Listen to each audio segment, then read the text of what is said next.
ये है कि सहाबा इकराम के मजमे में कुछ मुनाफिकीन भी थे क्या? उहुद के मौके पे देखते हैं 300 जो है साइड हो गए, जंग में शरीक नहीं हुए। मुस्लिम शरीफ के हदीस देखते हैं कि 12 मुनाफिक मौजूद थे। थोड़ा सा क्लैरिफिकेशन चाहिए था हजरत। जज़ाकल्लाह।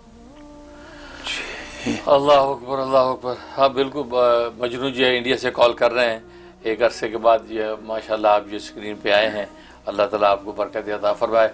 और बाकी आपने सवाल किया कि सहाबा इकराम रिज़वानुल्लाह अलैहिम अजमईन के मजमे में मुनाफिकीन भी होते थे, तो जो जैसा कि हदीस तैयबा के अंदर है, बिल्कुल ज़ाहिर है कि नबी करीम सल्लल्लाहु अलैहि वसल्लम के ज़माने में सहाबा इकराम के दरमियान ही ये मुनाफिकीन की जमात हुआ करती थी।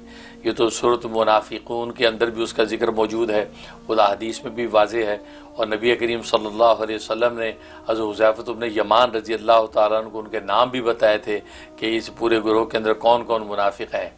हज़रत हुज़ैफ़ा इब्न यमान रज़ी अल्लाह तआला को पता था कि ये लोग हैं जिनके नाम रसूलुल्लाह सल्लल्लाहु अलैहि वसल्लम ने बताए। लिहाजा जो उस हवाले से सहाबा इकराम को पता था कि हज़रत जो है वो हुज़ैफ़ा को उनके नाम पता है कौन कौन मुनाफिक हैं। तो यहाँ तक कि हज़रत उमर फ़ारूक रज़ी अल्लाह तआला अन्हु तो ये पता कराया करते थे कि ये देखो हुज़ैफ़ा इब्न यमान जनाजे में गया या नहीं उस शख्स के। अगर वो जनाजे में शरीक हैं तो फिर ये जनाजे में जाते थे, समझ जाते थे कि ये मोमिन है, ये मुनाफिक नहीं है जिसके जनाजे में आप गए। बल्कि हदीस में आता है कि एक मरतबा तो हज़रत हुज़ैफ़ा इब्न यमान रज़ी अल्लाह तआला से हज़रत उमर ने पूछा कि मुझे तो नाम बता दो कि कौन कौन मुनाफिक हैं। उस पर आप नहीं, रसूलुल्लाह सल्लल्लाहु अलैहि वसल्लम का ये राज है, ये राज मैं किसी को नहीं बताऊँगा। इसलिए आपको साहिबुल सिर्र नबी सल्लल्लाहु अलैहि वसल्लम कहा जाता था कि रसूलुल्लाह के राजदान थे आप, हुज़ैफ़ा इब्न यमान। तो हज़रत उमर रज़ी अल्लाह तआला ने फिर ये पूछा कि चलो उन नामों का बताना ममनू है ना, कि कौन कौन से नाम हैं आप किसी को नहीं बताना चाहते, बस मुझे इतना बता दो कि उनमें मेरा नाम तो नहीं है। अंदाज़ा करें, उसमें मेरा नाम तो नहीं है। उस पर हज़रत हुज़ैफ़ा ने फरमाया कि नहीं, तुम्हारा नाम नहीं है। उसके बाद हज़रत उमर को इत्मीनान हुआ।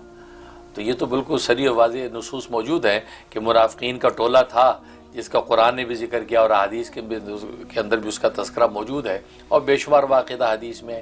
तो इसमें कोई ताज्जुब चंबे की बात नहीं है। तो ऐसा होता है, कोई इस बात से कोई नेगेटिव माना निकालना चाहता तो उसकी बेवकूफ़ी है, क्योंकि रसूलुल्लाह सल्लल्लाहु अलैहि वसल्लम खुद फरमा रहे हैं कि मुनाफिकीन हैं इन्हीं जमातों में। और मुख्तलिफ़ ग़ज़वात के मौके पर जैसे आप खुद मेंशन कर रहे हैं, उन मुनाफिकीन ने हमेशा धोखा दिया, ओहद के मौके पर धोखा दिया और दूसरे मौक़े में भी उनको धोखा दिया। ठीक है, ये मुनाफिकीन ने, तो ये तो बेशक ये खुद ग़ज़वा अहज़ाब हुआ, इन मुनाफिकीन ने ही तो ये सारी जो है रेशा दवानियाँ की हैं। तो ये वाक़यात मौजूद हैं, तो इसलिए मुनाफिकीन बिल्कुल हुआ करते थे। ठीक है।